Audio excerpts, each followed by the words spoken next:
Hello everyone, good morning. Welcome to my channel simple Piyas blog. কেমন আছো তোমরা সবাই? আশা করছি তোমরা সবাই খুব ভালো আছো, আর আমিও খুব ভালো আছি। তো দেখো, আজকে কিন্তু সকাল সকাল ব্লগটা শুরু করে দিয়েছি। আমার চারাপোনাটাকে স্কুল পাঠিয়ে এরপর আমার এই ছোটো ছোটো ছানাগুলোকে দেখতে এসেছি খামার বাড়িতে।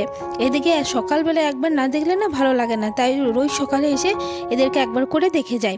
তো চলো এরপর বাড়ির সব কাজবাজগুলো তাড়াতাড়ি করে নেবো, কারণ আজকে হচ্ছে আমাকে ক্রিসকে স্কুল থেকে আনতে যেতে হবে। বাবা হচ্ছে থাকবে না, একটু বাইরে যাবে, তো ওই জন্যই তাড়াতাড়ি আমাকে যেতে হবে আনতে। আজকে একটু তাড়াতাড়ি উঠেছিলাম, ওই জন্য আমার সব কাজগুলো কিন্তু হয়ে গেছে তাড়াতাড়ি। আর এই যে দেখো, এদিকে হচ্ছে আমরা সব খাবার খেয়েছি, সব থালগুলো ভাবলাম একেবারে ধুয়ে দিই।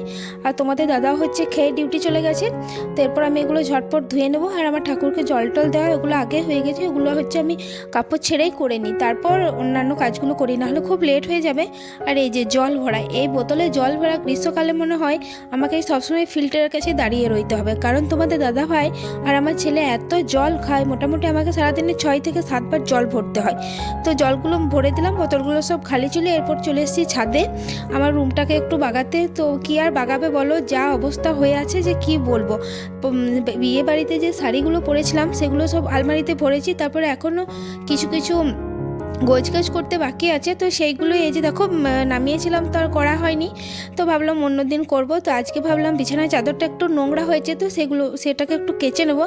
তো ওই জন্য চলে এসেছি, বিছানাটা ঝেড়ে নেবো আর চাদরটা খুলে নিয়ে চলে যাবো কাচবো। ওই জন্য আমার আগের ভিডিওতেও বলেছি বন্ধুরা, আবার আমার এই ভিডিওতে একই কথা বলবো।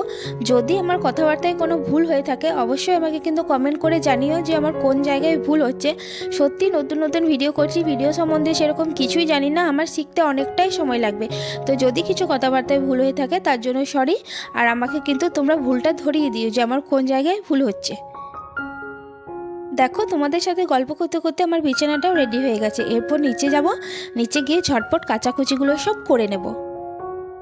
এখনও পর্যন্ত হাতেই কাপড় কাচছি, বাড়িতে ওয়াশিং মেশিন থাকা সত্ত্বেও ওয়াশিং মেশিনটা ওপরে তোলা আছে, একদিনে এখনও পর্যন্ত ইউজ করিনি। তো যেদিন ইউজ করব অবশ্যই তোমাদের সাথে ব্লগটা শেয়ার করব। তো দেখি, ভাবছি এই 2-1 দিনের মধ্যে একদিন ইউজ করে দেখব যে পারছি কি না। কোম্পানি থেকে একটা দাদা এসেছিলো, সেই দাদাটা দেখিয়ে দিয়ে গিয়েছিলো যে কীভাবে কি করব, তো সব ভুলে গেছি। তো দেখি 2-1 দিনের মধ্যে চালু করে আমাকে দেখে নিতে হবে, নাহলে আরোই ভুলে যাব যে দাদাটা কি বলে গিয়েছিলো। অর্ধেক তো ভুলে গেছি, তারপর যদি না চালু করি তাহলে পুরোটাই ভুলে যাব যে কি বলে গেছিল। আর আজকে আবার দেখছি সকাল থেকে খুব হাওয়া দিচ্ছে, এরকমের ঠান্ডা লাগেনি, কিন্তু এই হাওয়াটার জন্য কিন্তু ঠান্ডা লাগছে। রোদটা ঠিকই আছে, হাওয়ার জন্যই ঠান্ডা লাগছে। খুবই হাওয়া, আজকে সেই ফাগুন ছটির মতো একটা হাওয়া দিচ্ছে। আর আজকে আর ছাদে গেলাম না কাপড়গুলোকে শুকাতে, এখানে দিয়ে দিলাম, কারণ ছাদে উঠতে হবে, আবার ছাদে থেকে যদি হাওয়াতে পড়ে যায়। আর কাপড়ের দাবা ওই ক্লিপগুলো অনেকগুলো ভেঙে গেছে, আনতে হবে। তো ওই জন্য নিচেই দিলাম, যেহেতু নিচে অনেক জায়গা আছে, কোনো অসুবিধা নেই, ওই জন্য নিচেই দিয়ে দিলাম। ছাদে সিঁড়ি বেয়ে উঠতে তারপর আবার নামতে অনেক কষ্ট হয়, ওই জন্য খুব কমই আমরা ছাদে কাপড় জামা শুকাই, নিচেই বেশিরভাগ সময়ই শুকিয়ে নিই।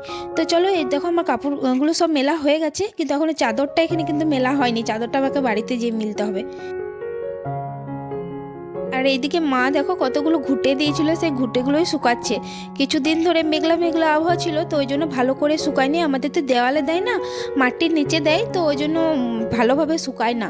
আর এই মেঘলা মেঘলা ওয়েদারের জন্য সেরকমভাবে শুকায়ও নি। তো আজকে যেহেতু রোদটা ভালো আছে, তো ওই জন্য মাকে বললাম যে তাহলে ঘুঁটেগুলো মিলে দাও। মা ওই জন্য ঘুঁটেগুলো মিলছিল। আমাদের উনুনে রান্না সেরকম হয় না, কিন্তু এই শীতকালটাতে ধরো এরকম খুব ঠান্ডা যখন লাগে, তো তখন তো ধরো একটু আগুন পোয়াবার জন্য আর কি দরকার হয়।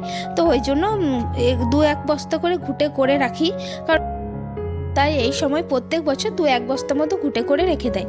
তো এই যে দেখো, এরপর হচ্ছে আমি রেডি হয়নি, জাস্ট চুড়িদারটা পরে নিয়েছি। এরপর যাবো ক্রিসকা আনতে। চুল টুল কিছুই আঁচড়ায় না। এই যে দেখছি স্কার্ফটা হচ্ছে মাথায় ভালো করে বেঁধে নিই, যাতে করে কেউ দেখতে না পায়। কত চুলটা আঁচড়াবে বলো, আমি ওই মাওবাদীর মতো চলে যাই। যে দেখো, এরপর চলে এসেছি ক্রিসকে নিতে।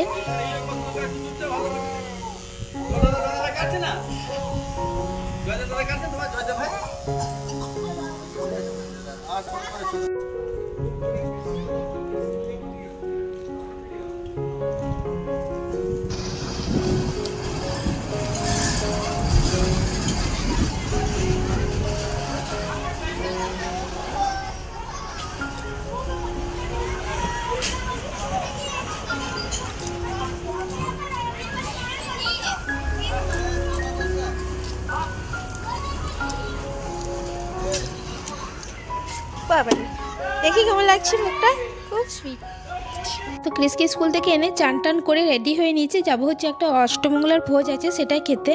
আর যাব হচ্ছে আমি, বাবা আর ক্রিস, আমরা তিনজন মিলে যাব। আর তোমাদের দাদাভাই তো ডিউটি গেছে। প্রথমে মা যেত, তারপর মা বললো আমি যাব না তুই যা, তো আমরাই গিয়েছিলাম আর কি। তো এই যে দেখো চলেও এসেছে অষ্টমঙ্গলার ভোজ খেয়ে। এরপর হচ্ছে বাড়িতে যে কাপড়গুলো শুকোতে দিয়েছিলাম সেগুলো দেখছি সব নিচে পড়ে আছে, তো সেগুলোই ভাবলাম কুড়িয়ে রেখে দিই, সব শুকিয়েও গেছে। এরপর ওগুলো কুড়িয়ে দেবো, কুড়িয়ে নেওয়ার পর হচ্ছে একটু ঘুমাবো দুপুরবেলায়, কি আর এই টাইমটাতে আর কিছু করার নেই, তো এরপর হচ্ছে একটু ঘুমাবো।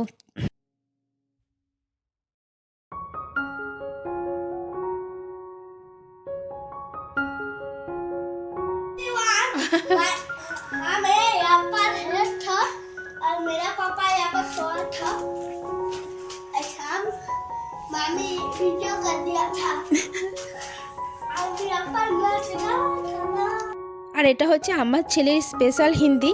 তো যাই হোক, আজকের ব্লগটা আমি এখানেই শেষ করছি। আমার ব্লগটা যদি তোমাদের ভালো লেগে থাকে তাহলে অবশ্যই আমার ভিডিওটা লাইক, শেয়ার আর কমেন্ট করে দিও। দেখা হচ্ছে নতুন একটি ব্লগে।